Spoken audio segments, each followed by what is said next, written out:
On this episode of AV Week, the rise of soft codec video conferencing and how it impacts design, where the $1 trillion of the infrastructure bill will hit the AV industry, and InfoComm updates their COVID safety protocols. All that and more next on AV Week. The network for the AV industry. What are you listening to? This is AV. This is AVNation. This is AVNation. This is AV Week, episode 521, recorded Friday, August 13th, 2021. Backups. Support for AVNation is brought to you by Shure and by Middle Atlantic. What great systems are built on. This is AV Week, your weekly wrap-up of audio-visual news and information. My name is Tim Albright. I am your host. With us to discuss the news and information we have gathered this week, first and foremost, from parts unknown, places unknown, but you know her because she's fantastic. Her name is Dawn Mead, also known as AV Dawn. Welcome, ma'am. Thanks so much for having me again, Tim. Absolutely. From the great state of Georgia, but technically he works for Draper, which is in Indianapolis, but not to, technically it's Spice Land, but it's Indiana. Kevin Barlow, welcome, sir. Thank you, Tim. Always a pleasure. Absolutely. And last but not least, a young man that I got to hang out with yesterday because I just flew in from LA and boy, are my arms tired. Brand new job for Mr. Mark Coxon with HD Distributing. Welcome, sir. Hey, thanks for having me. Absolutely. Got to hang out with him and some really great AV tweets in Southern California yesterday. You can check out a bunch of pictures on the Twitters. But if you ever get to hang out with Mark Coxon, make him take you to a chicken joint because Mr. Coxon has a knack for picking the best chicken joints you will ever go in your entire life. And if you don't agree with me, I will pay for your meal. I'm not playing. We had a good lunch. We had a good lunch, Tim. Heck yeah. Not a commercial, but if you're ever in Southern California, you need to go to the Crack Shack is where we went yesterday.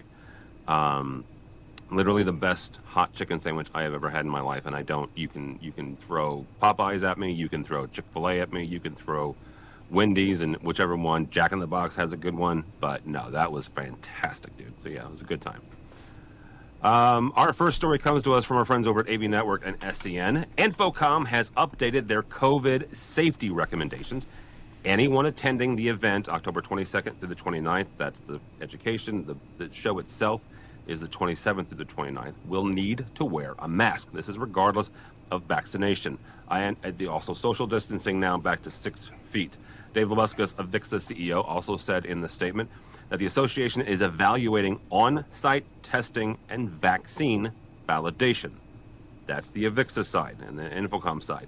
This statement, though, comes in and updates the week of activity, significant activity, surrounding CEDIA Expo. That show is the 1st to the 3rd of September in Indianapolis.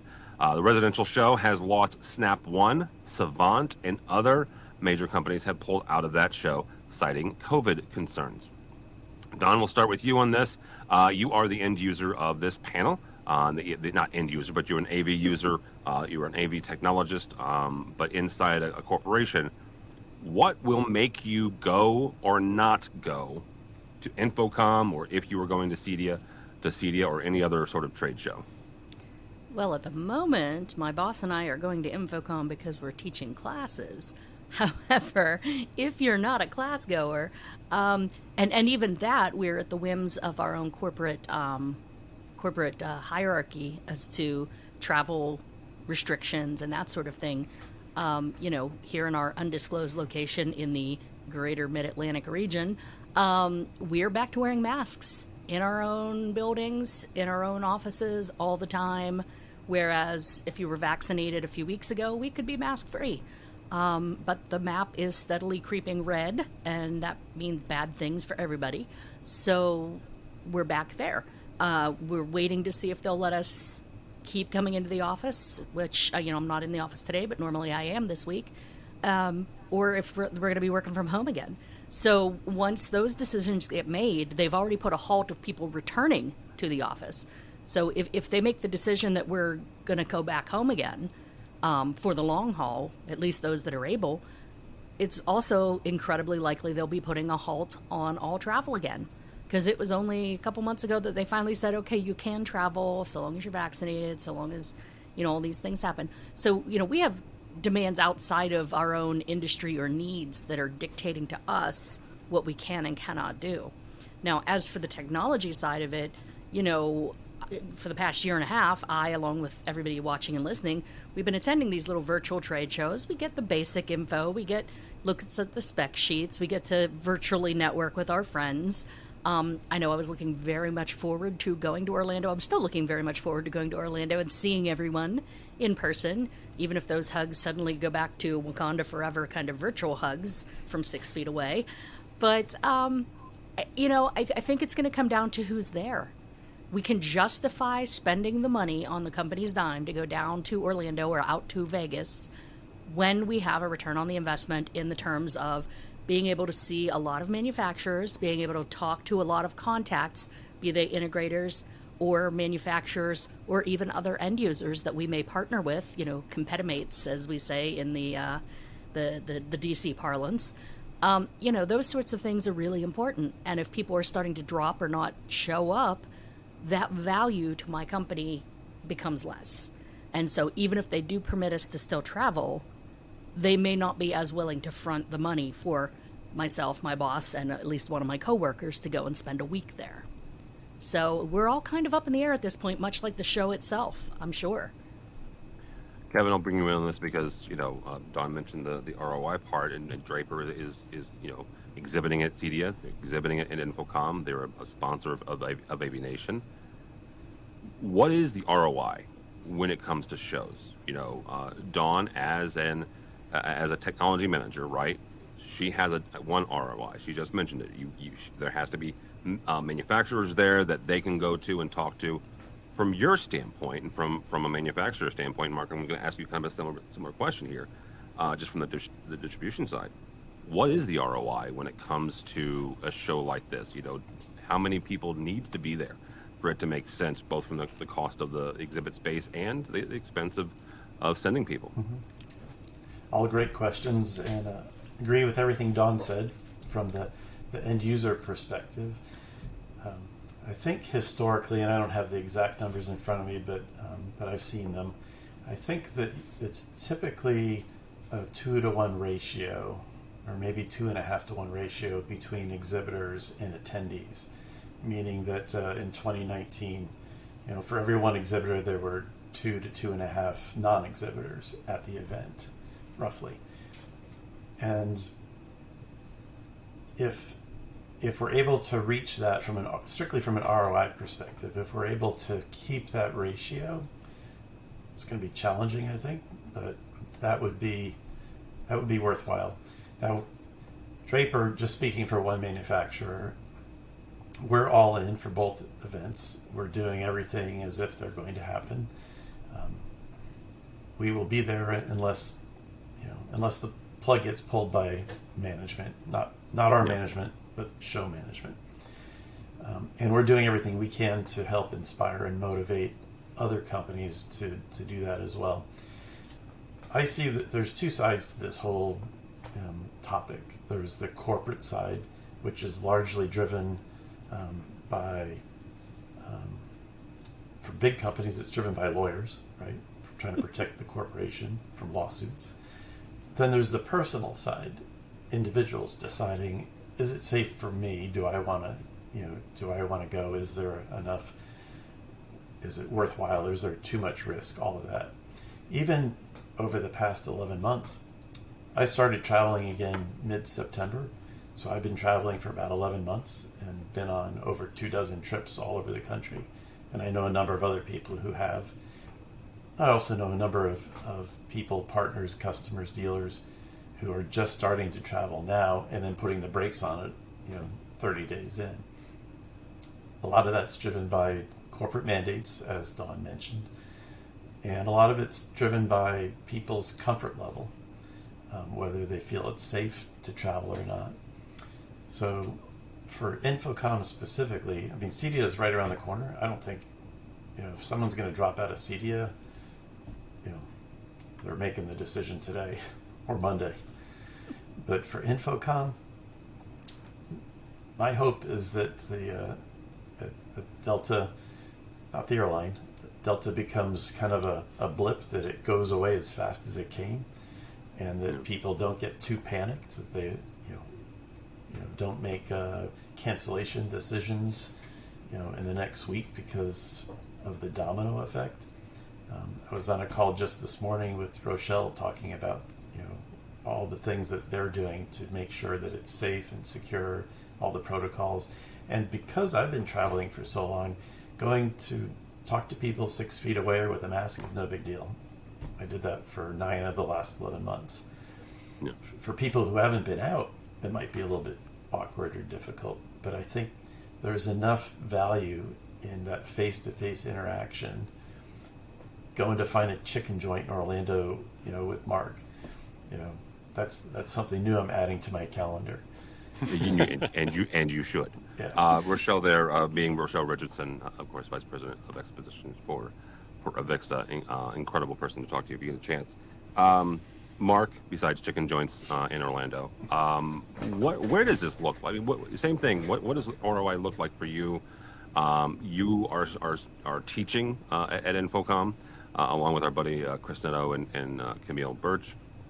In addition to that, you got not only does the HD have clients there, customers, certainly manufacturing partners that you guys distribute. What does the ROI look like from your standpoint, but also from a business standpoint?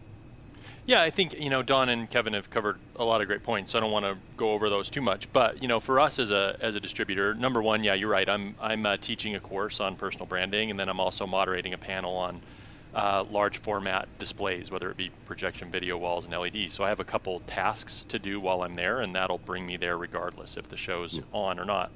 From an ROI standpoint, as a distributor, it's a little different because as an end user, Don has an ROI. Even as a manufacturer, there's some value to Kevin to having end users stop by the booth because they can get some mind share from an end user who may then go ask for their brand to whichever integrator they buy through.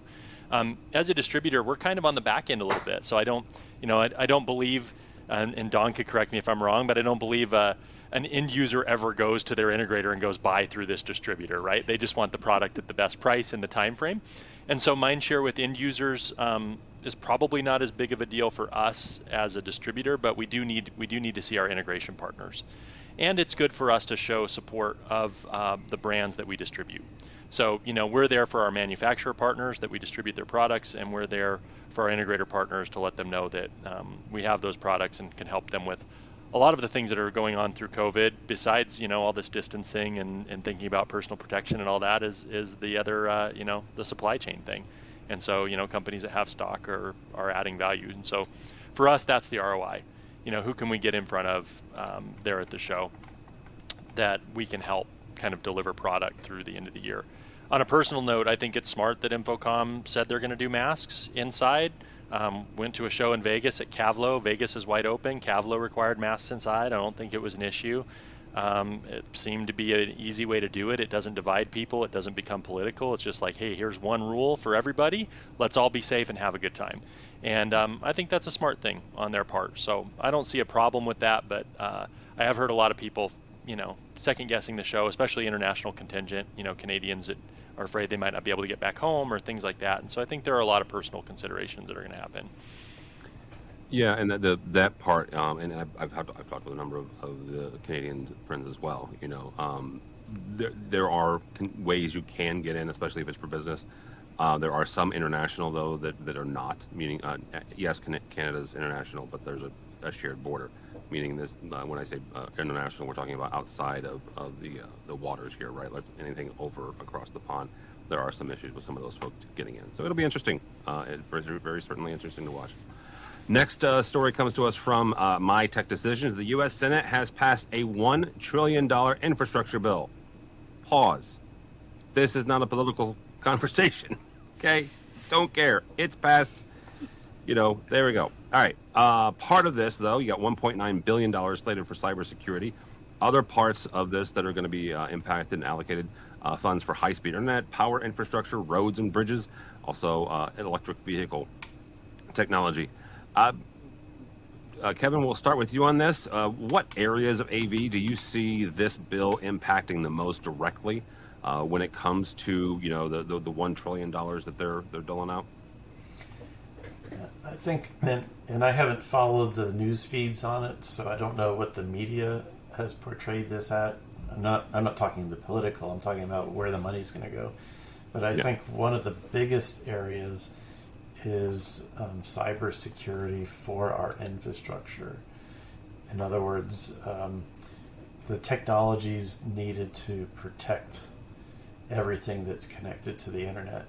And I'm particularly sensitive to that because here at Draper we went through a ransomware attack in 2019, and it was very costly in terms of business, getting back to business and all that. And we're not the only ones.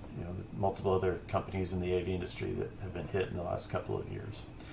So I think from that perspective, anything that's connected to the network, which actually ties into the third topic today, your mobile devices, anything that's connected to the network is going to be of scrutiny and of investment in terms of infrastructure. From classic uses like command and control centers, which use video walls and other technologies, to education, to the whole. You mentioned electric cars, right? So there's probably a whole plethora of things that are tangential to our industry that we can feed off of and play off of. So from a non-political perspective, I think the infrastructure bill is going to be great for the AV industry. And it's going to trickle through numerous different areas. I couldn't begin to guess all the places it'll end up compared to Mark. I bet you have a lot of good ideas on this topic.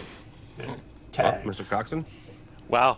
Teed me up for a big swing and a miss. No, so no. I think there are a lot of opportunities. Here's the main thing. I don't think any AV manufacturer is going to go out and volunteer that their stuff isn't secure and you need to buy the new stuff, right? So there's definitely a balancing act that's going to have to be played here if AV wants to go in and use cybersecurity as a reason to upgrade AV equipment or to break the normal technology buying cycle. Right, but what I do think is going to happen is with the increased kind of emphasis on security, there are going to be a lot more questions asked of us and our gear and our equipment, obviously, when these new projects come out. Things like GITC certification and TAA compliance and all those things are going to be very important for government as this goes forward. We were looking at one of our manufacturers the other day, and they had a new product coming out, and they were asking us if we could distribute it, and then we found out it had a Huawei chip in it, right? And so we automatically said, hey, that's not going to play here in the U.S. That equipment's not there. But I think as integrators, we're going to have to know those rules, right? So integrators are going to have to know the rules. Manufacturers are going to have to know where they play nice, and then, looking at the conversations I've seen online. Things like, soft codecs have been going crazy. That may reverse a little bit in the government world, right? Like if Teams and Zoom and all of these things aren't certified to be secure on their networks, they may be going back towards hardware-based equipment that does have those certifications, or the soft codec, software companies are going to really have to catch up and make sure they get their products approved for those applications. So I think we're going to see a little bit of an evolution. You may see a little bit of a throwback to codecs for a little while until some of the UC stuff gets fixed up. But there's definitely going to be an opportunity for people who know security to win work. And I would say if you're an integrator out there, start brushing up on your IT skills for this round. Dawn, when it comes to innovation and the government, where else can we add to this, right? Where else can we take this $1 trillion and increase our innovation? All right, well, before I answer any questions, I'm going to triple disclaim myself here. For those of you who happen to know where I work these days, everything I say on this show and other shows is purely my opinion, my understanding of things, and has nothing to do or any kind of tie-in to where I work or who I might work with. State that. And FYI, when I was with an integrator prior to coming to where I work now, That integrator did a lot of government work, so I can speak from that area as an area of expertise without telling you who I work for. All that said, looking at this infrastructure bill, I don't know the exact breakdown on how much of it is purely cybersecurity and how much of it is true infrastructure. 1.9 billion is what they said is cybersecurity. Okay. But there is additional monies in this with the greater infrastructure bill? Oh yeah. It's $1 trillion. So Yeah. basically is that 1%? Almost 1%? So yeah. we get a trickle. We get a trickle. So honestly, looking at the entire infrastructure bill, I'm going to go completely rogue here and say the biggest impact that it's going to have on us as an industry is what we're facing right now in 2021, and that's with supply chain issues. We had entire backups of things that were ordered when the Memphis Bridge was shut down and closed all Mississippi River traffic for a little while a few months ago, adding to the COVID and the ports and everything, those issues with infrastructure. Every time you have a bridge that goes down or is closed or is rerouted in this country, every time you have a highway issue, every time you have a major infrastructure problem, you're adding to the ripples that are already turning our supply chain into a rough ocean. And with COVID and with the problems overseas and with the idiots doing U-turns in the Suez Canal and whatever, we're really suffering in 2021, even more so from infrastructure-based supply chain issues than we are from actual cyber issues, if you can believe that. And so I think that's going to be where the biggest impact is felt. That said, looking at the cyber side of things, it's a big deal. If, Mark said, hey, end users, hey, integrators, better brush up on your IT for this one. You should have done that already. If you want to work for my company or any company in my vertical, you should already know who makes all of your bits. You should already have certificates of volatility on file for the products that you're representing. You should know if they're TAA compliant or if they have chips from unfriendly countries. You should know if in some obscure cases that I remember from an integrator, your shipping company that brings the products from Asia engage in human trafficking. That was actually a question I had to answer as an integrator for a government project a few years ago, relying to, did we human traffic when we brought our TVs over? There's a lot of regulation out there, and a lot of it comes to play with cybersecurity, but it just comes right down to knowing who your customer is and knowing their demands. And are you building SCIF compliant rooms? Are you building what level of classification can I use this product in? I have entire manufacturers that I can't even talk to at trade shows other than to wave at a distance and say, hi, fellas.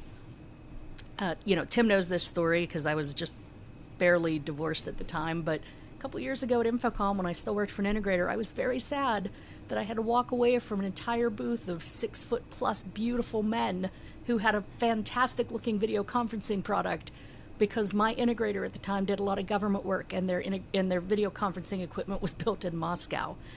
So, you need to know where your stuff is coming from, folks. And if you haven't already done so, you better get on that. That's the big thing. But yeah, I just think that there's a lot more to it than just sending some signals safely over a cable or a fiber or whatever. We just need to be aware of everything our customer requires as manufacturers, distributors, or end users, consultants. Finally, from AV Magazine, the video conferencing app usage levels have grown more than 200%. Looking at active users for Zoom, Teams, and Google Meet, those mobile apps are 21 times the pre-pandemic levels, according to Sensor Tower data. Mr. Coxon, we'll start with you on this. How does the soft codec growth over the last, let's say, 10 years or so, how does that change design for AV systems in conference rooms and education facilities? I think in the beginning it didn't change it too much because we were still talking about room systems, right? We were talking about physical assets that sat in a building that we could reach and touch on an everyday basis. And so all of those things had to transfer to USB, and I was over, with a company called Vadio that did a lot of that kind of early USB stuff to get high-end, video equipment and recording equipment into the soft codec world. But I think today when we're talking about app usage, we're talking about people's personal devices. We're talking about people's home offices. We're talking about people, posting up in their car in between a drive or a meeting, or popping into maybe one of these hub spoke kind of arrangements that's popping up where offices will give people WeWork 2 days a week or something like that. So support becomes very different.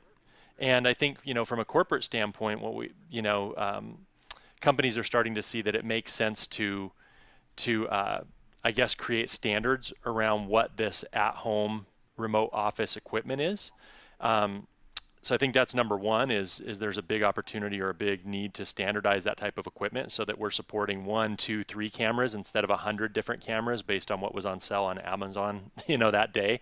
And I think, from another perspective, there's a whole new opportunity for support and service for clients from an integrator perspective. And we see, companies like, who I have no affiliation or horse in the race there, but companies like Wesco, Liberty AV, they have a new product called CX Detect, right? Which is a whole product that goes in and it takes things like the Cisco Unified Communication Manager, their telepresence suite, the Logitech Rally suite or TAP suite, the Zoom API, and consolidates all those into a dashboard where you can actually now service customers at home, see all those devices, the applications that they're using, and now actually create a help desk that goes out to all these remote places and looks at these disparate devices and actually allows you to help support people no matter where they're at. And so I do think it's changed the way support is, but I think that it creates this amazing opportunity for integrators to tell that story. Let us help you with a rollout. Let us help you with standardization. And then let us help you on the back end with consolidating these 6, 7 different dashboards that you would have to use and putting all those into one tool that you can help support your people no matter where they sit. And I think that's kind of exciting because it puts us more in a help desk IT situation. Yeah, absolutely. Don, when you look at this and you look at, kind of the growth of this, where does mobile fit into this, right? Because that's the one thing that this was talking about was the mobile aspect of this. So not only is soft codecs growing, in addition, I guess in place of dedicated systems, but the part of this that's interesting is the mobile part. Does that impact the design? Does that impact, conference rooms? I think it impacts us in several different ways because it gives us a lot more flexibility, both as designers and as users that we never had before. Now, again, backing up to the last question and something Mark said on the last question, there's a lot of growth in the soft codecs, but in some verticals, in some industries, and in some rooms within those places, you will never not have a hard codec. They will never go to a soft codec, even the government approved or secured soft codecs, which are used in lesser rooms. So that said, not everybody's going this route. But where you are able to use the soft codecs, it's giving us a flexibility in design that allows us to do things like bring back 50% of our workforce prior to the end of COVID and just separate them out into more rooms because the lower of cost involved in getting soft codecs in all the PCs that are in the conference rooms and just hooking up a camera and a mic or a camera and a speaker, in that room suddenly turns all these spaces that didn't have tech before. It's like we talked with the huddle rooms a couple years ago. Places that normally wouldn't have tech are now tech enabled. They are now communication enabled. We can bring that 50% of the workforce back into the office on the days they're there and just separate them in between 3 or 4 different conference rooms instead of squishing them all into the one room with enough chairs that we all catch diseases from each other, So it gives us that flexibility. It gives us that ability to take communication and take it with us anywhere.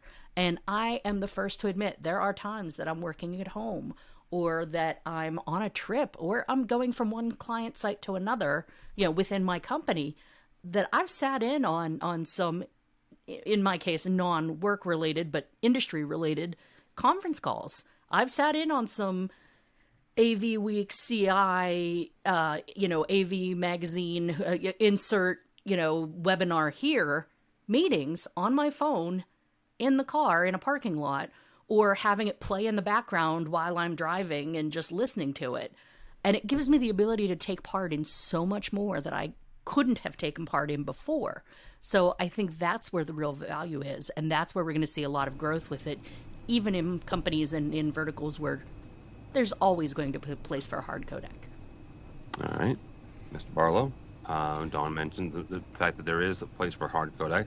So with that, if that is the case, then where does that belong? Is it just in government and military and in banking institutions, maybe possibly healthcare, or is there still a place for hard codecs outside of those areas that are concerned mostly about security? So let me answer that from a sideways perspective. I think everybody knows that the 21x increase in this app usage is work from home, school from home, volleyball from home, whatever. Everybody living from home. And with that, everybody had to pivot into whatever they could find that worked, like me using my 5-year-old Logitech camera because I couldn't buy one back a year ago. But I think as we go from 2020 to the new normal of hybrid anything, hybrid everything, partial work from home, partial school from home, I think one of the things that's happening, and I don't normally beat the cybersecurity drum, but I do think that companies are now looking at how do we do things today versus last year when we had to scramble. How do we do things today that we can live with permanently? And there's going to be a lot of changes. Just even internally here today, we got an update from our IT director that starting in a week or two, there's certain apps that we've been using on our iPhone for years that we are no longer allowed to use because they're security threats. Wow. And that's going to happen throughout not just video conferencing, not just Android and iPhone apps. It's going to happen through every layer and every level of the electronic part of our industry, because the IT specialists are they're under scrutiny. How do we move this model forward, this hybrid existence forward safely and securely? A lot of things were done last year. Even the vaccination, was rushed through, right? Now everybody's pausing and thinking, okay, now that we're not in panic mode, what's the right way to do hybrid moving forward? Does that help? Yeah. Absolutely. Can I jump in on that? Sure. Actually, Kevin, you made a really good point, and here's my take on it. It also depends where you are on that cybersecurity spectrum, because a whole lot of people were over here like, cyber what? That's in a movie on HBO or on whatever. Yeah, I saw that. That was like the guy walking around with the chip in his head, right? You got to worry about it. No, hackers with Angelina Jolie back in the day. But yeah, a lot of people were over here. For them, the panic mode is happening, and now, oh my God, you can't use that app. It's a risk. It's this, it's that. Other people were already kind of in the middle or over here and very concerned about that. And interestingly, my company and a couple of other companies that were over here are now, with the hybrid work model coming and the fact that we are using our own devices and company devices in different ways, they've come up with secure ways to sort of partition or use apps that previously we couldn't install on our company phones in a limited fashion on our company phones, just kind of apart from the stuff we're using company related. So, it depends where you fell on that spectrum pre-2020 panic to determine where you are now and how we're moving forward. And I think everyone over here is now kind of here. You're going to catch up with the folks over here. By then, we might be, 2 blocks that way. Who knows? But I think it's going to be an evolution. We're beyond the days of, oh my goodness, there was a panel from one of our industry partners on the front page of the news because there was a hack at the White House, to everybody knows about that. Everybody knows about Target. Everyone knows about this one or that one or the speakers that were able to be hacked. Let's move beyond that and look at more sophisticated ways of improving and advancing as an industry. And then, and partnering more with our IT brethren and sistren, as it were, to keep that progress going forward. Is that a word, sisterin? I don't know, but... Cistern's a word. Cistern. Cistern, I know. But Cistern is where she was going. All right, that'll be a I'm good sorry. place to start. I apologize. That's a Harryism for those of Yeah. you that know my There's- ex-Harry. There's one Yes. other He always little says my tidbit- brethren and my sistren. So Wow. One other There tidbit again, anyhow. that I'll throw in there, which I found fascinating. I saw it on LinkedIn maybe a month ago. Gosh, might have been from you, Mark. I don't remember, but it was showing the main video conferencing apps and all this stuff that if you read the fine print that nobody ever reads when you click OK, of each one of what they do with your personal information by clicking OK, and it rated them based on the most private secure versus the least. That was really fascinating, to see these main apps. And I think IT departments are probably looking at that saying, we've been using this one for the last year and it doesn't look like it's probably the best choice from a privacy perspective. Oh, Kevin, don't devolve on that topic, or Bradford will be hopping online and joining the conversation, and we'll never get off this. That's for He'll next still, week. he'll still do it. All right. Thank you guys so much. Dawn Mead, AV Dawn. How do people connect with you, ma'am? Well, you can always find me online on any of the socials, either Dawn Mead, Meade, just like the fort, or as AV Dawn on the Twitters and the Instas and the Snappies and all the other things. Even TikTok, although I haven't really posted videos, but whatever. You can, of course, always find me here at AVNation.tv, hosting the AV Social Show. This month we had a really great guest, the author of a book, who was able to come on and talk to me about network mapping.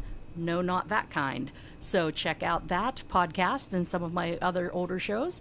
And of course, presuming we can go, you'll find me in Orlando teaching 2 classes at InfoComm on communication and customer needs. All right. Very good.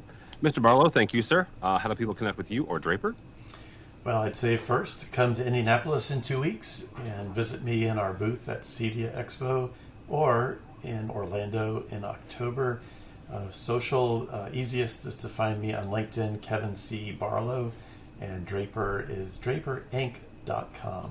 And again, thanks for having me, Tim. Absolutely. Last but not least, Mr. Coxon, thank you, sir, and thanks for hanging out Yeah. yesterday. How do people connect with you or HD Distributing? So I'm on Twitter. I am at AV, as an audio video phenom, on Twitter. I'm also on LinkedIn, Mark Coxon. You can find HD Distributing at HD as in high definition, the number 2, and then pro, hd2pro.com. And if you want to see me knock guys out on Saturday, go to Instagram and go to Kicky, no punchy. And yes, it's just as it sounds. I kick a lot and probably don't punch as much as I should. All right, very good. For me, for Tim Albright, don't follow me on the Twitters, but go by the website if you would, please. AVNation.tv. That's AVNation.tv. You'll find programs like this and a host of others. Like Dawn said, she has her own looking at the marketing and social media trends of AV. That is AV Social.